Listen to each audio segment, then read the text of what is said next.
So hello guys, welcome back to my channel. So guys, ఈరోజు అయితే మనం అయితే ఒక ఆర్టిస్ట్ని అయితే కలవబోతున్నాము. ఆ సార్ పేరు ఏంటంటే పూల్పోగు జంగయ్య.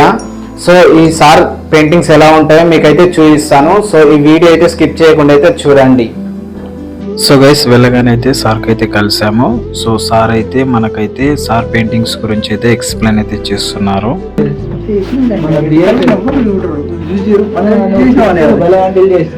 అదే ఒక జపాన్ ఆర్టిస్ట్ వచ్చి అసలు వాడు అట్లనే చూస్తున్నాడు. నేను వెళ్ళి మాట్లాడినప్పుడు వాడు పింక్ ని అసలు అద్భుతంగా హ్యాండిల్ చేసిన, సూపర్ చేసిన అన్నట్లేదు. ఆడెక్కడ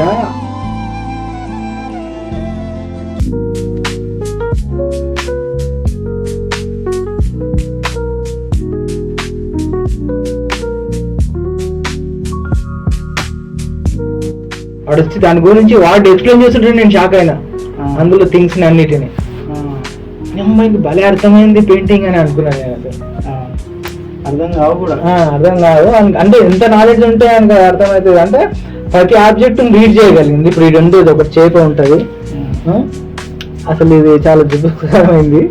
అందులో నుంచి ఒక మొక్క వెళ్ళింది, చేప ఉంటుంది అంటే నువ్వు ఆ థింగ్స్ ని అర్థం చేసుకోవడం చూడు నీకు. అంటే ఎక్కడన్నా ఒక నీళ్ళల్లో ఒక కణం స్టార్ట్ అయ్యే కణం నుంచి ఇంత జీవరాశి ఇదంతా తయారైన దానికి ఆ ఎవల్యూషన్ ఆ సబ్జెక్ట్ ఇదాన్ని నేను చెప్తే గానీ వేరే వాళ్ళకి చిన్న కాన్సెప్ట్ అర్థం కాదు. ఒక చిన్న కణం నుంచే అన్ని స్టార్ట్ అయినాయి, ఒక చిన్న కణం నుంచే మొత్తం జీవరాశి అంతా స్టార్ట్ అయింది అనే విషయం. అట్లా ప్రతి విషయాన్ని ఇప్పుడు స్ట్రాంగ్, ఇప్పుడు ఇది మనం గోల్డ్ వేసినాం, ఈ గోల్డ్ వేయడానికి దాని స్ట్రెంత్ చూపిస్తుంది, దాని బలాన్ని చూపెడుతున్నాం అనే ఫీల్ మనం చెప్తేనే అర్థమవుతుంది. ఈ గోల్డ్ ఎందుకు సాక్షులు దొరికిందా అని అనుకుంటారు అంతే. చూసిన వాళ్ళకి అవును అట్లా అంతే. అట్లా ప్రతి దానికి ఒకదానికి ఇప్పుడు డిఎన్ఏ అనేది మన బాడీలో ఎంత ప్రాధాన్యత ఉంటుంది. ఆక్సిజన్ మన బాడీలోకి ఎట్లా లోపలికి ఎట్లా అది అవుతుంది, మన బ్లడ్ ట్రావెల్ ఎట్లా అవుతుందో లోపల ఒక నరం లోపల ఎట్లా జరుగుతుంది ఆ ప్రాసెస్ అనేది మనం ఈ దాన్ని చూస్తేనే అర్థమవుతుంది. చెప్తేనే అది నార్మల్ చూసినప్పుడు చూసి వెళ్ళిపోతే దానికి అంత తెలియదు కదా దాని గురించి ఏంటంటే.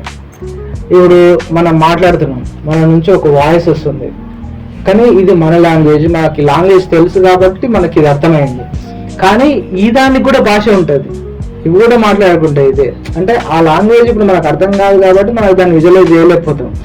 ఎందుకంటే అవి కొన్ని అరుచుకున్నప్పుడు కొన్ని కదలికల వల్ల అవి రెండు దగ్గరికి అవ్వడం, సింబల్స్ పరంగా అది తెలుసుంటది మనకు.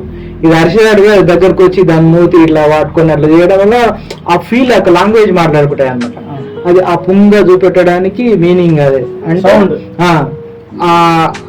అది దాని ఎక్స్ప్రెషన్ చెప్తుంది. ఆ ఎక్స్ప్రెషన్ లో మనం చూపించాలంటే దానికి ఒక ఆబ్జెక్ట్ ను క్రియేట్ చేయాలి. కరెక్ట్ అట్లా ఒక చిన్న దానికి కూడా ఒక మీనింగ్ ఉంటుంది. మీనింగ్ లేకుండా ఒక వర్క్ లా మనం దాన్ని పెట్టలేము అనమాట. అన్ని కలిపితేనే మన పెయింటింగ్ విజువలైజేషన్. ఇప్పుడు అది సింపాంజీ ఉంది, అది ఉంది జీబ్రా, ఆ జీబ్రా ఉంది కదా, మనకు అది అనిపిస్తుంది నార్మల్గా ఉన్నాయి అనిపిస్తుంది. కానీ అడవిలు ఉన్నప్పుడు అట్లాంటి సిచ్యువేషన్లు చాలా జరుగుతాయి. కోతులు దాని మీదకి ఎక్కి దాని మీద ట్రావెల్ కావడం, మన చిన్నపిల్లలు చిన్నప్పుడు మనం చూసి ఉండదు, మీరు బర్ల నూళ్ళలో కొట్టుకొస్తున్నప్పుడు దాని మీద ఎక్కి పిల్లలు ఉండడం అట్లాంటి సిచ్యువేషన్. అట్లాంటి సిచ్యువేషన్స్ కూడా మనం నేషనల్ జియోగ్రఫీ లో చూస్తాం. కొన్ని తవాల కోతులు ఆడుకోవడం, దానిపైన గుర్రం మీదకి ట్రావెల్ కావడం, అట్లా ఒక అడవిలో జరిగి ఒక చిన్న సిచ్యువేషన్. అది రామనే చేసింది చూడాలి.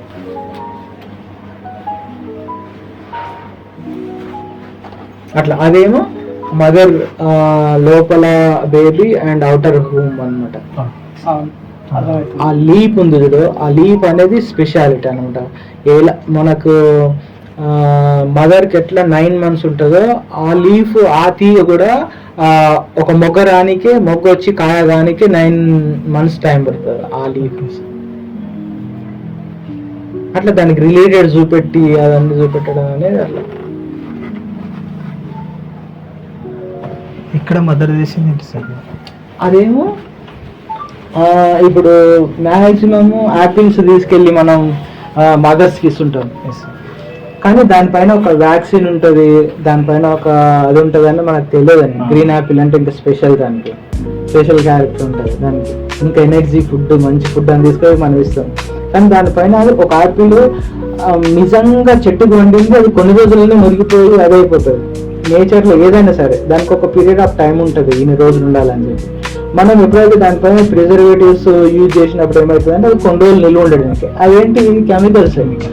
మనం మదర్కి ఏం చెప్పిస్తున్నాం, హెల్దీ అని తీసుకుపోయిస్తున్నాము. వాళ్ళకి ఆ విషయమే తెలియదు, దీనిపైన కెమికల్ ఉంటుంది, ఇది నిల్వ ఉంటుంది ఇన్ని రోజులు కానీ. కానీ అది తినేసి ఏమైతే వ్యాక్స్ ఉంది చూడండి నీకు దానిపైన, డిఫరెన్స్ మాత్రం ఆ వ్యాక్స్ ఉంది కదా, ఆ వ్యాక్స్ అది ఉంది చూడు నీకు. మదర్ కడుపులో ఉన్న దాన్ని జరాయువు అంటారు అనమాట. మదర్ నుంచి బేబీకి కనెక్ట్ అవుతుంది, మదర్ కు ఆ బేబీకి మళ్ళా ఇంపాక్ట్ అవుతుంది. అంటే మదర్ కడుపు నుంచి పుట్టేటప్పుడే స్వచ్ఛంగా ఉంటది, ఏమి లేకుండా ఉంటది. ఏదైతే మనం కృత్రిమంగా మనం హెల్దీ కోసం ఇస్తున్నామో అక్కడ మనిషి మెంటాలిటీ దాన్ని కాపాడాలని దాని కెమికల్ ఇస్తున్నాడు. అది బేబీకి కూడా పోయి బేబీలా పుట్టే బేబీ కూడా ఒక డిసీజ్ తో పుట్టడం, డ్యామేజ్ అవుతుంది అనమాట. అంటే ఎక్కడైతే నేచురాలిటీని మనం బ్రేక్ చేస్తున్నాం తెలుసుకోకుండా, తెలుసు ఏదో విధంగా. కింద వాటర్ ట్రాన్స్పరెంట్ ఉంది చూడు, అది నేచర్ కి సింబల్ అనమాట. నేచర్ ఉన్నది ఎప్పుడే కానీ అది ఫ్రెష్ గానే ఉంటది.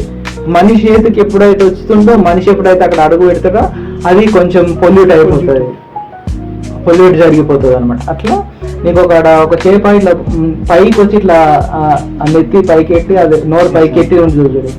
చేప వాటర్ లా ఉన్న ఆక్సిజన్ ఉంటుంది, బయట ఉంటుంది ఆక్సిజన్. చేప 2 ఆక్సిజన్లు తీసుకుంటుంటది అనమాట. అది లోతుకి వెళ్ళినా కొద్ది ఆక్సిజన్ తక్కువ అవుతుంది. ఆ టైంలో వచ్చి బయటకు వచ్చి అట్లా పైన మూతి పెట్టి ఆక్సిజన్ పైన ఆక్సిజన్ పీల్చుకొని మళ్ళీ లోపలికి వెళ్ళిపోతుంటారు. అది నేచర్ లో జరిగే ఒక చాలా సిచ్యువేషన్స్ అనమాట. ఈ మొక్కలు నీళ్ళ లోపల ఉన్న మొక్కలు అవి వాటర్ లో ఉన్న ఆక్సిజన్ పీల్చుకుంటుంటాయి ఎక్కువ. అది ఫ్రెష్ కదా, అంత వాటర్ ఎంత క్లీన్ గా ఉంటుందో ఆక్సిజన్ కూడా అంత క్లీన్ గా అంత న్యాచురల్ గా ఉంటుంది. ఆ న్యాచురల్ ఎప్పుడే మనల్ని ఎప్పుడు ఏం చేయదు. మనిషి ఎప్పుడైతే దాన్ని కొన్ని ఫెస్టివల్స్ కానీ యాడ్ చేస్తాడో, కొన్ని థింగ్స్ యాడ్ చేస్తాడో దాన్ని కాపాడడానికో లేక వ్యాపారం చేయడానికో అది విషంగా మారుతుంది. అని ఒక మంచి బేబీ పుట్టడానికి మనమే తెలియకుండా ఒక చిన్న మిస్టేక్స్ చేస్తున్నామని ఓవరాల్ గా పెయింటింగ్ అన్నమాట. అట్లా అంత డీప్ మీనింగ్ ఉంటుంది. ఫ్లవర్స్ ఇట్లా దానికి ఆ జరాయికు ఫ్లవర్స్ ఉన్నాయి. ఫ్లవర్ అనేది ఏంది, బ్లూమింగ్, ఒక హ్యాపీనెస్. ఫ్లవర్ చూసిన ఎవరైనా సరే హ్యాపీగా ఫీల్ అవుతారు తప్ప సాడ్గా ఫీల్ కారేవాళ్ళు.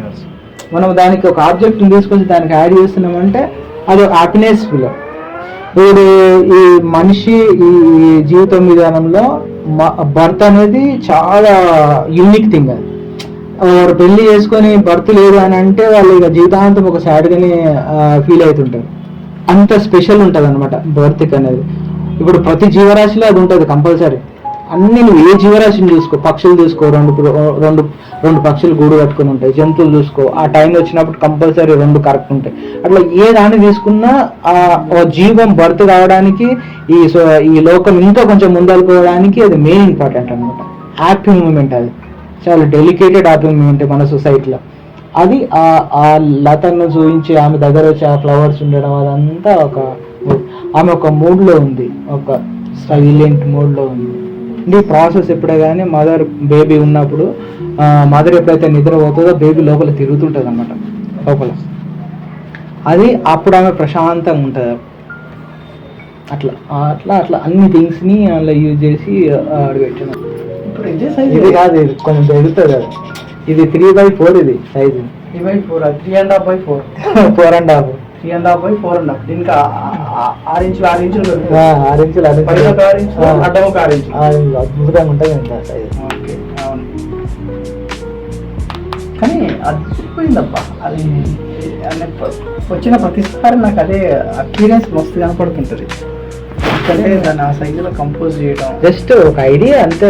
ఐడియా ఎవరైనా ఏం చేస్తారంటే మాస్టర్, జనరల్గా ఒక థీమ్ చెప్పాలనుకున్నాం, ఒక థీమెటికల్గా ఆయన విజువలైజ్ చేయాలనుకున్నప్పుడు జనరల్గా అబ్స్ట్రాక్ట్ మోడల్కి వెళ్తారు, లేదంటే సెమీ రియలిజంకి వెళ్తారు. మహా అయితే ఒక కాన్సెప్ట్ ఓరియంటెడ్గా ఏదైనా చెప్పాలనుకున్నప్పుడు నాలాంటి వాడికి అట్లా చేస్తారు. బట్ మీరేంటంటే హైపర్ రియలిజం లాంటి టాపిక్ మెథడ్ని తీసుకొని దాన్ని డాలీని యాడ్ చేసి దాంట్లో సైన్స్ యాడ్ చేసి ప్రాక్టికల్ యాడ్ చేసి తర్వాత ఏమంటే యాంటీ ఏమంటారు దాన్ని గాడ్ బిలీవ్ చేస్తారు కదా. సో దాన్ని ఇలా 4-5 రకాల ఎలిమెంట్స్. నేను ఒక కాన్సెప్ట్ మామూలుగా చిన్న దాంట్లో ఏమైనా చేస్తా, చేసినప్పుడు నేను క్యాన్వాస్ మీద కోతున్నప్పుడు రీసెర్చ్ చేస్తా బాగా. ఇంకా రీసెర్చ్ చేసి దాంట్లో నేను చిన్న వర్క్స్ చేసుకున్నప్పుడు దాంట్లో చాలా ఎలిమెంట్స్ ఉంటాయి. దీని మీదకి వచ్చినాక ఇంకా చాలా ఎలిమెంట్స్ యాడ్ అవుతాయి, చాలా ఎలిమెంట్స్ వెళ్ళిపోతుంది. అట్లా ఇంకొకసారి ఏమవుతుంది అంటే మనం కొన్ని ఆలోచించినా కొన్ని చేసినాం, ఇంకా గట్టి బ్యాలెన్స్ రావాలి ఆ వర్క్ కన్నప్పుడు కొంచెం ఆగిపోతుంది వర్క్. ఇప్పుడు అది అవతల ఆగింది 5/5 వర్క్ నీతో మాట్లాడాలి. అది కాదు, ఇంకా ఈ కింది దానికి ఇంకా పైనుంచి ఇంకా బెటర్ గా బ్యాలెన్స్ కావాలి ఒకటి, ఇంకా ఇంకా స్ట్రాంగ్ ఆబ్జెక్ట్ ఒకటి కావాలి. హీరో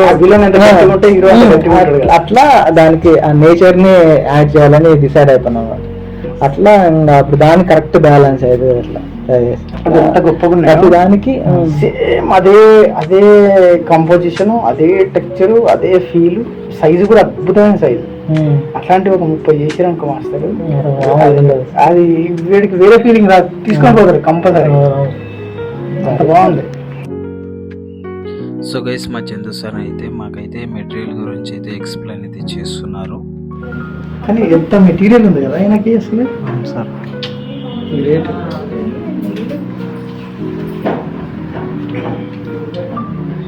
ఆయన ఏదైతే థాట్ ఆలోచిస్తున్నాడో అది ఇంత పేపర్ దొరికితే మనం డస్ట్బిన్ వేస్తాం యాక్చువల్లీ కదా, కానీ ఆయన దీన్ని ఒక ఆర్ట్ పీస్గా మార్చింది. దీనికి ఫ్రేమ్ కట్టించారంటే ఇది ఒక అది చిన్న చిన్న పోస్ట్ కార్డ్స్, చిన్న కార్డు సైజు కూడా ఎంత పర్ఫెక్ట్గా వాడుకుంటుంది అసలు. ఆయన ఇంకోటి ఏంటంటే ఈయన సబ్జెక్ట్ అంతా ప్రాక్టికల్గా ఉంటుంది. ఇప్పుడు జనరల్గా ఏంటంటే మన వేరే మైథాలజీ చేస్తాం, దేవుడు ఇట్లా అట్లా అనుకుంటాం కదా, ఆయన అట్లాగా ఉంటుంది. అంటే ఆయన దానికి కనెక్ట్ అయ్యింది ఆ సబ్జెక్ట్కి. నేను ఆ సబ్జెక్ట్కి కనెక్ట్ అవ్వలే. అలాగని నాకు ఇది చేయటం రాదని కాదు, నాలాగా ఆయనకి చేయటం రాదని కాదు. నా మనసు ఏమో వేరే దాని మీద ఉంది, ఈయన ఆలోచన ఇంకో దాని మీద. అట్లా మీరు కూడా ఆర్టిస్ట్ అనేవాడికి ఒక ఇండివిజువల్ థాట్ ఉండాలి, ఉంటేనే ఇట్లాంటివి వస్తుంది. ఇది రావాలంటే బేసిక్ అన్నీ నేర్చుకోవాలి, ప్రాక్టీస్ బేసిక్స్ అన్నీ కంప్లీట్ కావాలి. ఉన్నట్టు చూసి చేయటం నేర్చుకోవాలి, అన్ని మీడియంలో వేయాలి, అన్ని సబ్జెక్ట్ వేయాలి, ఇస్తే వచ్చేస్తాయి. మా ఒక 2 పెన్సిల్ ఉంటే చాలా అనుకుంటాం కదా. ఆయన చూడ మొత్తం అన్ని రకాల పెన్సిల్ నేను వాడితే అయిపోయింది బాగా. సరే, మొత్తం చార్కోలేనా సార్? చార్కోలేగా కనబడట్లేదా చార్కోల్? చిన్న చిన్న డీటెయిల్ అప్పుడు ఇవి వాడడం ఇవన్నీ చార్కోలే కదా. నార్మల్ పెన్సిల్ ఏం లేదు, ఇలా అన్నీ చార్కోలే. ఇప్పుడు స్టెప్లర్ పెన్సిల్ చార్కోల్ కంటే ఇంకా పవర్ అది ఎక్కువ. ఇది ఒక్కటే నార్మల్గా అంటే అన్నీ చార్కోలే. ఇది స్టఫ్ చేసుకోవడానికి వెరీ గుడ్.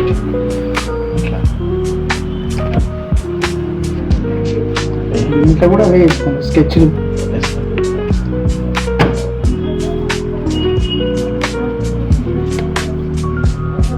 ఆయిల్ ఎక్కువ పడుతుంది, అంటే అన్ని ఆయిల్ పెయింటింగ్ ఉంటాయి. ఎక్కడ ఆర్టిస్ట్ వాటర్ కలర్. దీన్ని ఏం పేపర్ అంటారు తెలుసా? ఏం పేపర్ అంటారు తెలుసు? Handmade paper. హ్యాండ్మేడ్ పేపర్ చూసినా సార్, కలర్ థియరీ చేసినాం కదా, హ్యాండ్మేడ్ పేపర్.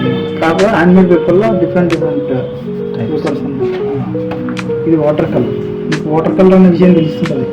ఈ టెక్స్చర్ కనపడేది, ఈ ఫ్లేవర్ కనపడేది వాటర్ కలర్. ఇది ఒక చిన్న స్కల్ప్చర్, దాన్ని టాప్ యాంగిల్లో ఉంచి, అంటే ఇక్కడ ఇది ఉన్నది ఇలా ఈ యాంగిల్ నుంచి చూసి పెయింటింగ్ చేసినట్టు ఉంది సార్. అట్లా ఎన్ని ఉంటాయి చూడచ్చు. ఇంకా దీన్ని కలరింగ్ చేసలేదు.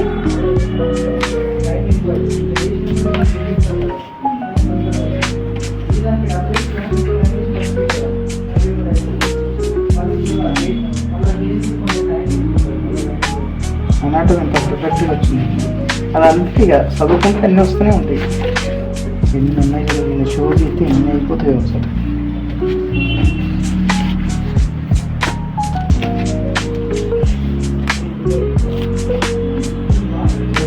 పేపర్లు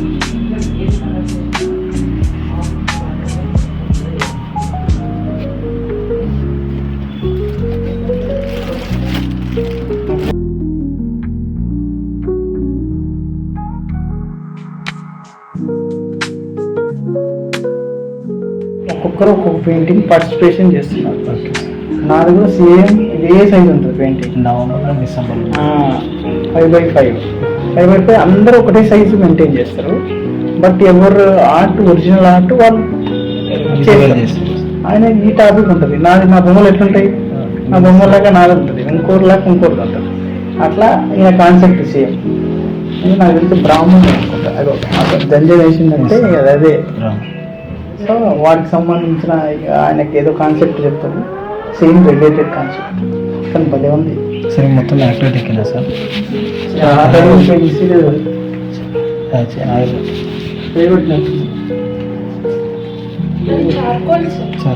అదే నేను అంటున్నాను, చార్కోల్ ఇంత ప్రశాంతమైన స్టూడియో ఉంది, వర్క్ చేసుకోవడానికి మంచి ఉంటే ఎవరైనా వర్క్లు ఎన్ని ఉన్నాయి, ఎన్ని వర్క్లు ఎన్ని ఉన్నాయి, రాసాలు ఎన్ని ఉన్నాయి, అవతలు ఎన్ని ఉన్నాయి, చాలా పెయింటింగ్స్ ఉన్నాయి, అప్పుడు పెద్ద సైజ్ పెయింటింగ్స్. దాని సంపాదన మొత్తం దీని మీద పెట్టేస్తుంది. సో గైస్ ఫైనల్గానైతే సార్తో అయితే పిక్ అయితే దిగేసాము. Please do subscribe. Thank you so much.